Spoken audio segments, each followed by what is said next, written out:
Hello guys, ഇപ്പൊ നമ്മളുള്ളത് red ഫോർട്ടിലാണ്. വളരെ ചരിത്ര പ്രസിദ്ധമായ ഒരു സ്ഥലമാണ്. ശരിക്കും മാമ എന്താണ് റെഡ് ഫോർട്ട്? നിങ്ങൾക്ക് എന്ത് ഫീൽ തോന്നുന്നത്? റെഡ് ഫോർട്ട് എന്ന് പറയുമ്പം ഒരുപാട് കൈപ്പണികളുള്ള ഒരു ബിൽഡിംഗ് ആണ്. വലിയൊരു അത്ഭുതമാണ്. കൈപ്പണി എന്ന് പറഞ്ഞാൽ വേറെ സാധനങ്ങളൊന്നും ഉപയോഗിച്ചില്ല, ഫുൾ കൈ കൊണ്ട് ഉണ്ടാക്കിയ ഒരു മണൽ സ്റ്റോൺ കൊണ്ട് ഉണ്ടാക്കിയ ഒരു ബിൽഡിംഗ് ആണ് റെഡ് ഫോർട്ട്. ഇതിന്റെ ഗേറ്റ് എന്ന് പറയുമ്പോൾ ലാഹോർ ഗേറ്റ് ആണ്. മെയിൻ എൻട്രൻസ് എന്ന് പറയുമ്പോൾ ലാഹോർ ഗേറ്റ് ആണ്. അത് വലിയൊരു ഗേറ്റ് ആണ്. മെയിൻ ആയിട്ട് അതുവഴിയാണ് എല്ലാവരും കടന്നു വരുന്നത്. ഇത് ശരിക്കും 10 കൊല്ലം കൊണ്ട് ആരിഫ് വന്ന ശരിക്കും 10 കൊല്ലം കൊണ്ടാണ് ഇതിന്റെ രൂപകൽപ്പന ചെയ്തതെന്നാണ് റിസർച്ചിൽ മനസ്സിലാവുന്നത്. 1638 അല്ലേ? 1638 പണി തുടങ്ങിയിട്ട് 1648, ഏകദേശം നീണ്ട 10 വർഷം കൊണ്ടാണ് ചെയ്തത്.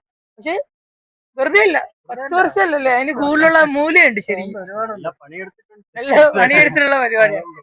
ശരിക്കും നമ്മളെല്ലാം വണ്ടായിട്ട് നിൽക്കുക. കാരണം നമ്മളൊക്കെ കുട്ടിക്കാലത്ത് കണ്ടിട്ടുള്ള 500 നോട്ടില്ലാണ്ടേ കാണാം, മുകളിൽ ഫ്ലാഗ് കണ്ടില്ലേ? നമ്മളെ കുഞ്ഞിലെ നമ്മൾ കണ്ടിട്ടുള്ള 500 മഞ്ഞ നോട്ട് 90 കിഡ്സിന് പെട്ടെന്ന് കത്തും. ആ നോട്ടുള്ള അതേ സ്ഥലത്ത് ഇതാ നമ്മളൊന്നിരിക്കുന്നു. ശരിക്കും ഭയങ്കര വണ്ടറാണ്. ആർക്കും വേറെ എന്താ പറയുക?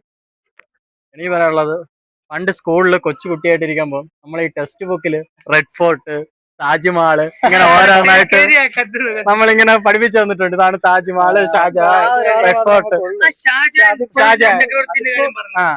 അപ്പോഴത്തേക്ക് അത് കണ്ടിട്ട് നമ്മൾ നീണ്ട എത്രയോ വർഷങ്ങൾക്ക് ശേഷം നമ്മൾ അന്ന് ആ പിക്ചറിൽ കണ്ട ഒരു സാധനം നമ്മൾ റിയൽ ഫ്രെയിമിൽ കാണുക എന്ന് പറയുന്നത് വല്ലാത്തൊരു ഫീലാണ്. അവനെ അതൊരു എക്സ്പീരിയൻസ് തന്നെയാണ്. മറ്റേ നിവിൻ പോളി പറയുന്ന ഓളാ തട്ട വിട്ട എന്റെ സാറേ, ആ സാധന സംഭവം. ഓക്കെ, പിന്നെ ഇത് വന്നിട്ട് നമ്മളെ യുനെസ്കോ 2007 നമുക്ക് വേൾഡ് ഹെറിറ്റേജ് ആയിട്ട് സൈറ്റ് ആയിട്ട് നമുക്ക് ഇതാക്കിയിട്ടുണ്ട്. നമുക്ക് പഠിത്തമില്ല, നമ്മള് പാപ്പരാ. നോളജ് എവിടെ? നോ, എന്റെ ബ്രെയിന് മൊത്തം വേറെ എന്തൊരു പറയണ. അപ്പൊ യുനെസ്കോ വേൾഡ് ഹെറിറ്റേജ് ആയിട്ട് യുനെസ്കോ 2007 അവര് പ്രഖ്യാപിച്ചു റെഡ് ഫോർട്ടിനെ. പിന്നെ വരുന്നത് ഓഗസ്റ്റ് 15 ശേഷം, അതായത് നമുക്ക് സ്വാതന്ത്ര്യം കിട്ടി എല്ലാ വർഷവും ഓഗസ്റ്റ് 15 നമ്മളുടെ ഇന്ത്യൻ പ്രധാനമന്ത്രി ഫ്ലാഗ് ഉയർത്തുകയും, അതായത് ഇന്ത്യൻ ഫ്ലാഗ് ഉയർത്തുകയും, അതെ ആ ഫ്ലാഗ് ഇന്ത്യൻ ഫ്ലാഗ് ഉയർത്തുകയും പ്രസംഗം നടത്തുകയും ചെയ്യുന്നു. അത് എല്ലാ വർഷവും ഓഗസ്റ്റ് 15 നമുക്ക് സ്വാതന്ത്ര്യം കിട്ടിയതിനു ശേഷം. ജവഹർലാൽ നെഹ്റു അല്ലേ നമ്മുടെ ആദ്യത്തെ പ്രധാനമന്ത്രി? അപ്പൊ അദ്ദേഹത്തിന്റെ കാലം തൊട്ട് ഉള്ള ഒരു പരിപാടി ഇപ്പോഴും നമ്മുടെ നരേന്ദ്രമോദി സാർ ഉൾപ്പെടെ ഇപ്പോഴും ചെയ്തു വരുന്നിരിക്കുകയാണ്. പിന്നെ ഇതിന്റെ മെയിൻ ഇത് ഞാൻ എവിടെ വായിച്ചിട്ടുള്ളതെന്ന് വെച്ചാല്, പണ്ടില്ലേ നമ്മുടെ ഷാജഹാൻ ചക്രവർത്തി, മുഗൾ ചക്രവർത്തി ഭരിക്കുന്ന സമയത്ത് ആഗ്ര എന്നുള്ള തലസ്ഥാനം, ആഗ്ര മാറ്റി ഡൽഹിയിലേക്ക് തലസ്ഥാനം മൂപ്പർ ഉദ്ദേശിക്കുന്ന സമയത്താണ് ഈ ഒരു കോട്ട ശരിക്കും പണിയാണ്. പക്ഷെ കോട്ടയും കോട്ട ഉഗ്രം കോട്ടയാണ് അല്ലേ? ശത്രുക്കൾക്ക് തൊടാൻ പറ്റില്ല, അജാതി കോട്ടയാണ്. ശരിക്കും ശരിക്കും അടിപൊളി, പറയില്ലട്ടോ. നമ്മള് ഡൽഹി വരുന്ന മലയാളികൾ മസ്റ്റ് മസ്റ്റ് മസ്റ്റ് മസ്റ്റ് വായിച്ചോ, ഒന്നും പറയാനില്ല. വേറെ ലെവൽ സാധനം.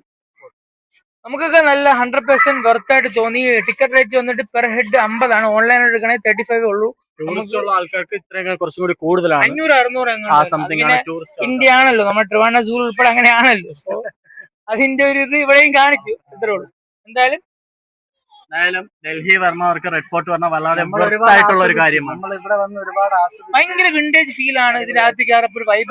പ്രത്യേകിച്ച് ഒരു 4 മണിക്ക് ശേഷം വരെയാണെങ്കിൽ നമുക്ക് ആ ഒരു ഫീൽ, അതായത് റെഡ് ഫോർട്ടിന്റെ ഭംഗി. കാരണം ഇതിന്റെ ഓപ്പൺ ഇല്ല ശരിക്കും, സീറ്റോ അങ്ങനെ കവറിംഗ് ഒന്നും ഇല്ല. അപ്പം നട്ടുച്ചയ്ക്ക് പറഞ്ഞേക്കാട്ടി പെട്രോൾ അതെ, കുറെ ചെക്കിങ്ങും പരിപാടിയും കുറെ വാരിയേഴ്സ് എല്ലാം കഴിഞ്ഞിട്ടാണ് നമ്മള് വരുന്നത്. പട്ടാളക്കാർ ഉൾപ്പെടെ എല്ലാം ബാഗ്, വസ്ത്രം, എല്ലാം കഴിഞ്ഞിട്ടേ വരുന്നു. കാരണം അങ്ങനത്തെ സംഭവമാണ് അല്ലേ ശരിക്കും. ആയിരിക്കും അതല്ലേ മാമ ഈ ഷാജഹാൻ ചക്രവർത്തി ഇല്ലേ, മൂപ്പർ മൈൻഡ് സെറ്റ് ആണ് ഞാൻ ആലോചിക്കുന്നത്. അന്നത്തെ മൈൻഡ് സെറ്റ് ഇന്നുള്ളവർക്കില്ല.